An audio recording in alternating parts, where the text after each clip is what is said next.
Hello, this is Jillian. Julian, this is Bryce. Hey, Bryce, how are you? Good. How are you doing? I'm good. That's good to hear. Yeah, tell me what's happened since the last time we spoke. I think the last time we spoke, you had gotten a number of like contracts that you were working with. Yeah. So it was kind of diversified. Um, one's a property flipper, which is pretty complicated with their accounting. It's like two different companies and a bunch of different lines of credit and just constantly moving funds and keeping track of stuff. Another one was a title company, which I had no idea there was so much like high volume transactions and detail involved. And some others were real estate agents, and different like property holding companies and things. So it's been a huge learning curve, like learning all these different industries and how to properly do the accounting for them. And I am finding that I like way underprice them. Mm-hmm. So I'm at the point now where I need to go back to the clients and raise my rates. Um, but yeah, so I've been like super busy with that, and I'm just trying to figure out like what kind of industry do I want to target? Like, what's my ideal client? 'Cause I remember your originally was like construction, but it sounds like it's like real estate Hmm. stuff. I mean, it's similar to construction, I guess. Like they have hand with working with construction workers and construction entrepreneurs. Yeah. And when you say like you underpriced them, did you get them all at like a flat rate or were they like hourly rates or what? Yeah, they're flat rate. So like it's just a monthly, and some of them are really low. Mm. Like I kind of there was a previous bookkeeper, and so I kind of took her word for like how much time she was spending each month, and kind of honored some of like her pricing, and then now I'm realizing she was way too low. Yeah. Um, When was the so last time yeah, that or has there been like an event in each one of them that you can utilize as leverage to raise how much you're charging them? I think so. Like the flipping company, they're very kind of volatile in their month to month volume, depending on how many properties they're selling or purchasing. And I was going to try to go back to them with just switching to hourly. So I can tell them like, well, on months that you're slow, you'll end up saving, and months that you're high, then where everyone's covered. Um, and they have kind of asked above and beyond of me than what we originally talked about. So I think I feel pretty comfortable going back to them with, these What's are the amount XYZ that you're going to additional charge payments. them? I've been charging them $14.85, but I've been spending um anywhere from like 18 to 25 hours a month. Okay. Um, I mean, like, so your hourly rate, like, what are you planning on going to them with your new hourly rate? Well, I've been trying to go with 100. I Hmm, think that'll work. ever ever since I started with you, yeah, that was kind of my rate 45, that I bumped 18. up Yeah, to. so it looks like currently it's breaking down to about 82 and a half a year, 1485 price point for them for 18 hours a Mhm. month. Yeah. Yeah. Yeah. Uh, okay. And then what about for the title company? Are you still right around that $1,400 a month mark? The title company is at I think 560 a month. Um, Okay. but they're definitely going to be going up a lot because there's a Oh. separate software program I have to use, and I have to do reconciliations in there also. Hmm. And I have a big cleanup for them. So I have to go back to like last November and do those reconciliations. And their assistant made a bunch of wrong deposits. So I have to clean it all up and get it fixed. So that's going to be hourly. And then I'm going to increase them. I'm going to see like how much time it takes me to do 1 month from start to finish. And then I'm going to increase them based on that. How many hours are you predicting the cleanup shorter has taken? Well, so far it's taken 35. It's taken like 35 to 40. But I still have a lot to do. So I'm not sure. I told him I'd have it done by the end of September. So I'm not sure how much longer it's going to take. Okay. Yeah, I assume you charge right around that $82 per hour for that cleanup? Oh, I'm going to charge him 100 per hour. Okay, so you've already agreed on the price, though, is what I'm saying. Yeah. Yeah. Cool. Well, I mean, it's not bad. So it sounds like $4,000 worth of work already. Mhm. Yeah. Yeah. You think it's going to take another 40 hours, or do you think you'll pretty much have it wrapped up? It might take like another 20 hours, I think, just because Oh. of the additional stuff I have to clean up that I didn't realize. I kind of feel dumb because I didn't really know what I was doing, and I tried to total everything and go off of that because it wasn't matching right. I was like, well, if the totals match, then I'm good. And they were pushing me for financials, and I just didn't have much time. And now I'm like, oh, the totals aren't going to work. I have to go back and do each individual transaction and figure it all out. So I kind of have some like going back and figuring out what I already did and then undoing it and redoing it correctly. But I had a rough few months. My mom passed away. And yeah, she had advanced stage cancer, and so I had to take care of her. My dad couldn't take care of her, so I had to move in and take care of her, and it was really, really hard. So trying to keep up with my business and my mom, and then losing her, and it's been hard, but I'm doing all right. Yeah. Sorry to hear that. Yeah, thank you. Yeah.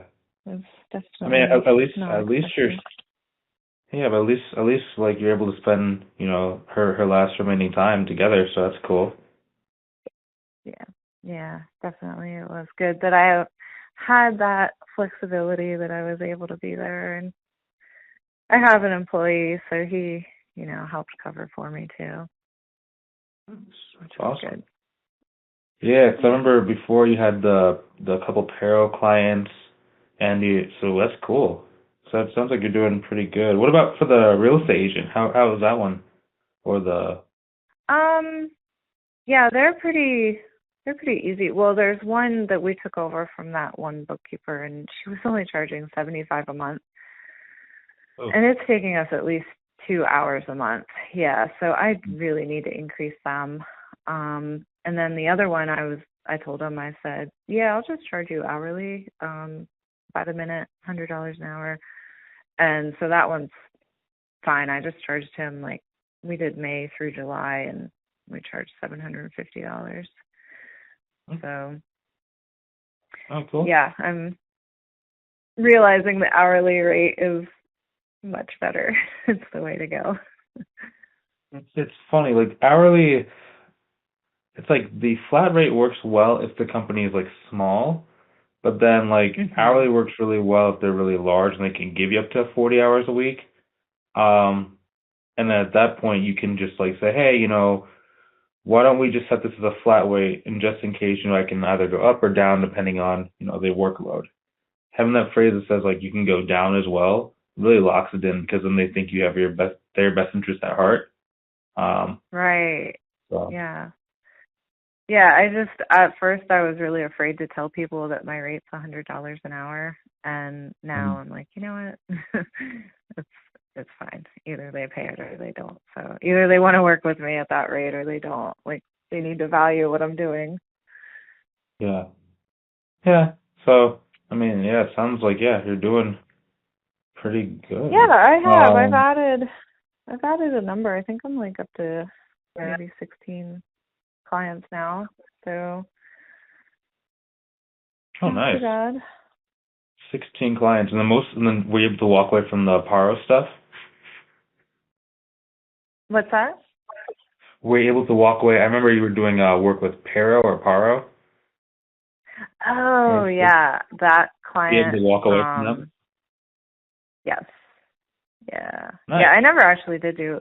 There was just one client that someone had referred. It was actually someone from your group, Jason Barbin. Okay. I think I ended up like the LinkedIn helper had sent him a message, and then he replied and he said, "Hey, I'm not a contractor, but I'm in your. We're both students of Bryce."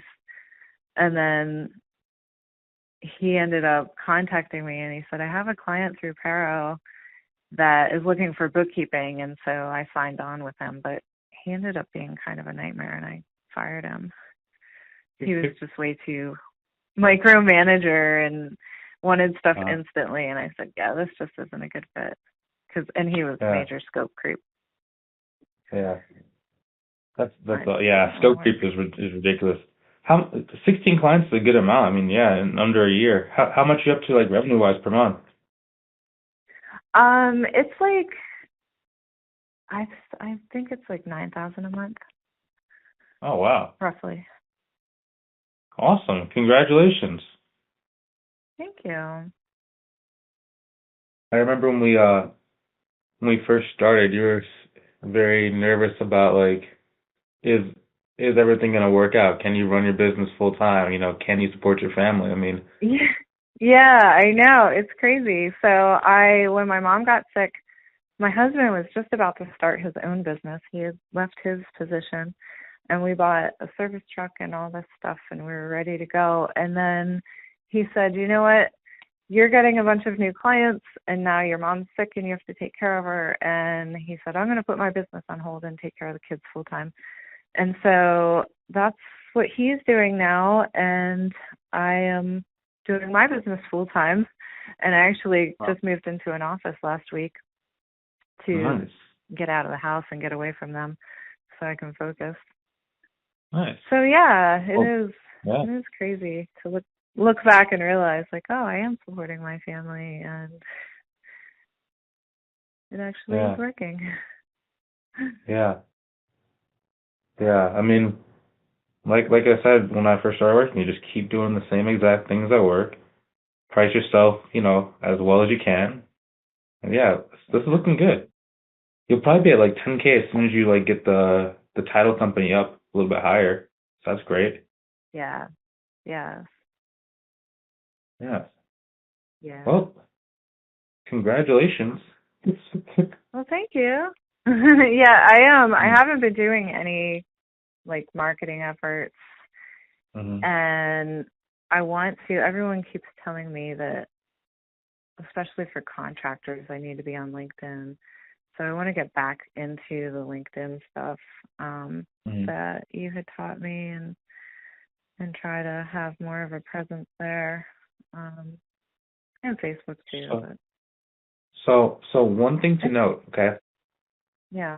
When you're thinking about like a marketing channel to either re-add or to add again, look at what's kind of worked in the past. So it looks like one of the cool things that we've been doing is getting those referral partners, like how Jason just said, "Oh, hey, you know, I have some clients I Mhm. can send to you." That one can actually be a Mhm. higher leverage when you're using LinkedIn than having to directly go Okay. after the client, right? Okay. Okay, that makes Yeah. sense. Yeah, one of my big referrals has been a local bank. Um, Hmm. I graduated with one of the commercial lenders, and then I got involved with the client representative for the deposit side of accounts. And so she's Hmm. been referring me, and I've been referring them, like clients to them. So it's been a good Hmm. relationship so far. So yeah, if I could Yeah. find some more of those. Yeah. So Yeah. I know we did that activity when we first got started, but looking through that network to see who of your people, you know, either own a business Mhm. or could be a potential referral partner, that one's gonna have the highest leverage for you, like long term, so you don't have to be constantly on like LinkedIn or turning on those machines, you know? Right, right. That makes sense. So Okay. yeah. And that way you can keep All focused right. on your work rather than having to do like another, task every single day. So but Yeah. yeah. Okay. So Great. that's how I'd use LinkedIn at the stage that you're at because it's just easier that way. And then that way you don't have to get on Facebook either. Okay. Yeah. Okay. Cool. Yeah, Then I do have keep me some posted. CPA firms too to follow up with. They said they can refer me. Um, Yeah. so yeah, I'll have to follow up. I've just been afraid to expand too much as far as getting into various industries. Like having to learn an industry is a lot. Yeah. Like the flipping company, I think the first month I had over 75 hours just trying to learn and get up to speed. So that was like not very good revenue that month. But yeah, so I guess I just need to find the right referral partners that are connected to the clients I'm looking for. Yeah. So an easy way to do that would be look at your current referral partners, go in their LinkedIn, like how's like their connections, and see who are the other people Mhm. that either work at, either other banks or would potentially work with Okay. contractors, and then start using the ones who are already giving you referrals because birds with feather flock together. Mhm. Okay. That's a So good idea. All yeah, you right. have Well, basically thank everything you you. need. Oh yeah, well hey, it's Yeah. been great speaking to you, but yeah, You too. awesome. Well hey, I will talk to you soon, okay? Okay. Sounds good. You have a good one. Thanks, Bryce. Bye bye. All right. You're welcome. Bye bye.